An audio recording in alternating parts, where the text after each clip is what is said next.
This is a relatively new car for Freddie Farndon, at least new to him. It's Jim Head's old Top Fuel car out of Columbus, Ohio, Freddie's hometown also.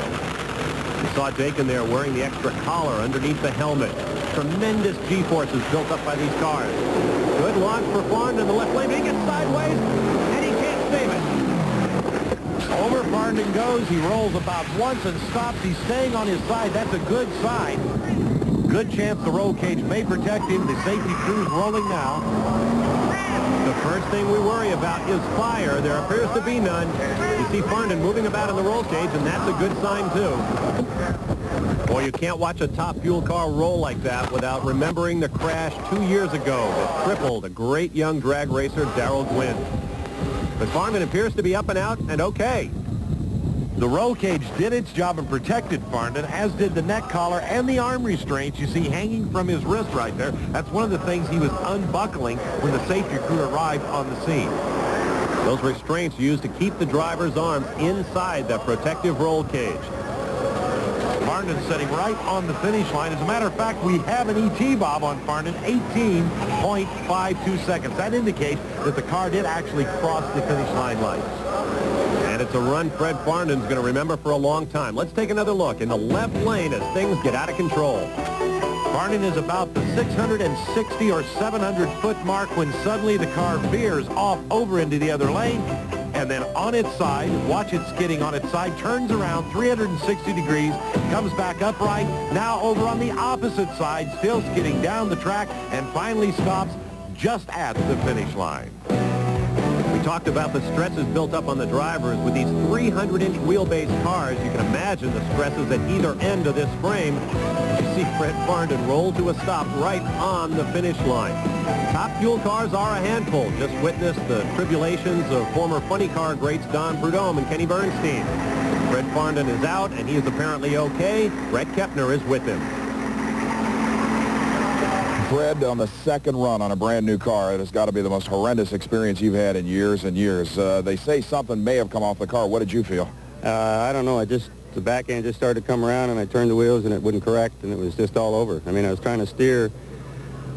Those little front wheels just don't steer, you know. It's the first car you've ever had with them. Yeah. Yeah, it is. First car. That's the first time I crashed in 30 years, so it happens fast. I just couldn't get with it. You had some problems with the car in qualifying. You wanted to move around a lot. We put 37 pounds of lead on the front, try to calm it down, but it didn't. There's something I didn't get right in the car, I guess. Good car, it stayed together.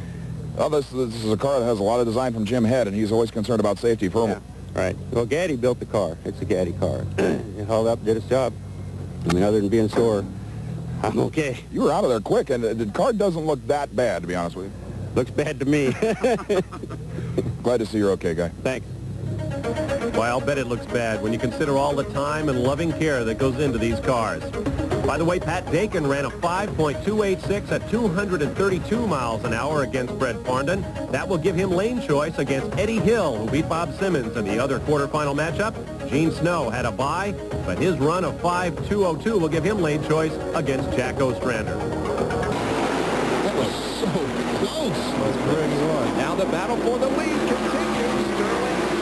Look at Rusty Wallace on the inside into the forefront. He had the left side tires down where you just don't go. Oh, and a spin. That's Strickland. And A massive crash coming off turn number 3. The racetrack is completely blocked. There's Dale Earnhardt backing down the racetrack. Darrell Waltrip is involved. Dale Earnhardt, Ricky Rudd, Bobby Hillin, King Richard almost slipped, but he is among those that is running. There's Earnhardt's car. We see some heavy damage to the left front. Rudd pulling away. Here comes Rudd pulling away, as is Alan Kowicki, and Dale Earnhardt is headed the wrong way on the racetrack, but now comes into pit road. We see some heavy damage to that 42 car right in the left side of the screen. Darrell Waltrip is against the inside wall. And poor Darrell suffers a second crash in as many races. The GM Goodrich crew going to work now on the 3 car. Of course, the pit road was closed. They're still waving the flag up there, but Earnhardt figured he couldn't go around the racetrack. He just went up to the end of there's Richard Petty's car, but Earnhardt did come in the pits even though it was closed, so they're working on the car. There's the King, and there's Darrell Waltrip's battered Western Auto Lumina. We can see the damage that he's done to the guardrail. See the forward sign? Oh, yeah. How the guardrail is bent where Darrell has run into it. So there's some heavy damage to the front of his car. We see the emergency people talking to Darrell. It looks like he was trying to start the car, and maybe he was thinking about getting going. Let's hope that is the situation. The 25 car is also on pit road, as is Dale Earnhardt. Well, it all happened as Hut Strickland and Ernie Irvan were battling for the lead in turn 3. They're coming off the corner. Ernie runs up and just touches the 12 car in the back enough to send him spinning. Hut almost saves it, but then he goes back across the racetrack, and look at Richard go over the nose of that 5 car. Here comes Earnhardt. He hits the 5. The 42 car comes off the wall, and boom, Darrell Waltrip hits the 42 car and then goes into the inside retaining wall. I'll tell you, it's lucky that somebody didn't hit the abutment there separating the racetrack and pit road. Here it is again, Hut up high. You see, when they're coming off that turn, fellas, they can't just cut those cars to the left and get out of the way because the momentum is going to the outside of the track. And so when something's in the way out there, they just aren't able to do much with the cars. There we see the 42 car once again right in the smoke as he comes off. Now, I have to keep my eye on Dale Jarrett. You know, he's sort of coming down through there for the 4th time today. He has weaved his way through one of those things. The odds are riding with him. Here it is from the speed shot. You can see how Richard Petty's car gets way up in the air. It goes over the nose of 2 others. He comes back down, luckily, on its wheels.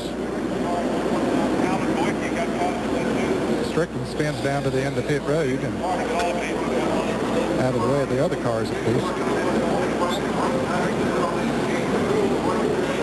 There we see the 42 car once again just spin right in front of Darrell Waltrip. As far as the cleanup here on the main straightaway, both Bobby Hillins and Darrell Waltrip's cars are on the hook, being taken off of the racetrack, and it appears as if all drivers are in pretty good shape. But a lot of work has to be done on pit road to get some of these cars back in action. Back in a moment.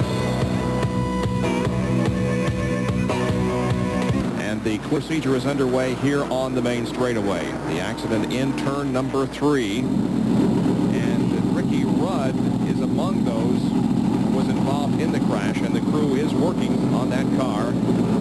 There is the area here on the main straightaway. Darrell Waltrip hit that inside wall and caused the damage. Now, a replay of the crash from Dale Jarrett's in-car camera. Let's listen.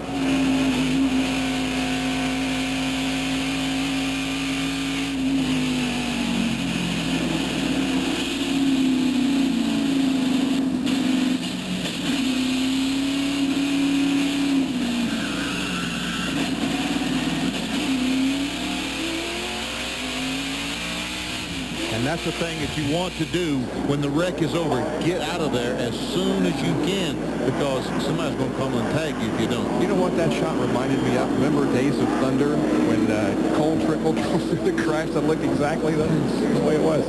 Let's go to Jerry Punch on pit road. Actually, Bob, we're back in the garage area, and Darrell Waltrip has climbed out of his car and is hugging his wife, Stevie. He is okay, obviously upset, but Darrell stayed in the race car. They brought the race car back into the garage area, and he was directing the repair efforts for the car here in the garage area. The crew now working feverishly to put this Western Auto car back together, and Darrell is here watching him work on the car. DW, first of all, you okay? Yeah, I'm fine. I'm just really disgusted. You know, I don't know what's going on. It must be the summer heat, but we got some guys that are just not using any judgment. How bad's the car hurt, DW? Oh, it's tore all the pieces. We might be letting it get going. I doubt it, though. Darrell Waltrip also obviously frustrated, but he is all right and thankful for that. And the replay here is the crew now. Richard Petty's car getting airborne. The STP Pontiac, Strickland sideways, Ricky Rudd sideways. Everything breaks loose. No way to stop. Earnhardt into the 5 car. Heavy damage in the front of the Goodrich Chevrolet of Dale Earnhardt. car spinning and sliding. Richard Petty now comes down and sliding sideways in the car number 43. A tough break for a lot of competitors, including Richard Petty. And Darrell Waltrip getting tagged by Bobby Hill, and his car goes head-on into the wall. And then thus they have the Western Auto Chevrolet now back in the garage area trying to rebuild it. The front end, they will have to put a radiator, most of the front suspension. The motor seems to be okay. They're still looking at it here, but another tough day for DW. Well, we talked at the opening how when you look into the eye of a storm, behind there could be disaster. And disaster has struck Darrell Waltrip for the second consecutive race. He's okay. So is Bobby Hillen. Everybody appears to be okay, and that's where Darrell's Chevy ran into the wall right at the Ford side. And we see the NASCAR official, Buster, overlooking to make sure what they can do about the problem. John Kernan is down with Kenny Schrader. John. Well, they're going to work here on the Kodiak Chevrolet. Kenny, a lot of damage on this front end. Can you fix it, do you think? Oh, they'll get it fixed. These guys are good, but it won't put us up there in contention to win this thing, though. What happened out there? I looked up and saw the cars coming down and just a bunch of smoke and just a big mess. We were all in a pile going into 3, and we were 4 wide in the middle of that straightaway. We got down 2 wide. We looked pretty good, you know. And the 12 car started spinning. I don't know if he got help or what, but we made it through it. We didn't hit anything. We got run over from the back. Thoughts from Kenny Schrader, who, by the way, has been a busy man. He has raced at various racetracks throughout the country 20 of the last 24 days. But Kenny Schrader right now does not race. Rather, he sits in his car and hopes that the crew can get that car back in the race and at least get some more Winston Cup points. And it looks like I thought that was a class of the field today, Ned. Yeah, I thought he had the car to beat. He had come from the back and just was doing a super job. Now let's go back to the pits and Jerry Punch. Well, gentlemen, still a lot of carnage here in the garage area. What's left of the mellow yellow Pontiac of Bobby Hillen you see here in the garage, and of course the crew working on it, Gary Nelson and all the Sabco crew trying to rebuild the front end. His car came into contact with the Western Auto Chevrolet of Darrell Waltrip a little bit ago. They have not seen their driver, Bobby Hillen, who has been taken to the infield care center. They have heard from Bobby, spoke with him on the radio. Bobby said he was okay, but NASCAR rules mandate when you take that kind of lick, and it's a precaution, and it's a good one, I might add, that the drivers go be checked out at the infield care center, and that's where Hillen is. Now, they are working feverishly here to get the car repaired. Hopefully when they get the car fixed and Hillen gets out of the care center, they'll be able to get back out and pick up some points. Remember, Bobby Hillen in the top 10 in the point standings. All right, so work continues on Bobby Hillen's car. Dale Earnhardt also remains on pit road, and Earnhardt has not had a DNF because of an accident in National Raceway in Pennsylvania for the Miller Genuine Draft 500. 76 laps completed. We're still cleaning up a multi-car crash coming off of turn number 3. Here's how it all began. You see the 12 car, that's Hut Strickland, just get tapped slightly by the 4 car, Ernie Irvin, the Kodak Chevrolet. Ricky Rudd tried to turn under Hut right in front of Richard Petty. They make contact. There's Earnhardt, the black 3. There's the 42 car. Oh, Bobby Hillen, and that hurts just watching it. He gets hit by Darrell Waltrip. Darrell goes down and hits the inside wall, and Kawicki, our pole sitter, comes along. He's made it through the accident until right there, Darrell Waltrip is in front of him. Well, Bobby Hillen certainly took the hardest lick. Jerry Punch is with him. Indeed, Bobby. I think you would agree you probably took the hardest lick here in this race. First of all, how are you? And possibly a splash of fuel. They go to work on the right side on the Kodak Chevrolet. Let's go up pit road to Rusty Wallace's pit and Jerry Punch. Likewise, John, Rusty Wallace picks up, coming in about 9 laps, so this caution flag, no disqualification at all. They have changed all 4 tires. Rusty is down and away, moving back down towards turn 1. Harry Gann is also out, so Harry Gann, a great pit stop there by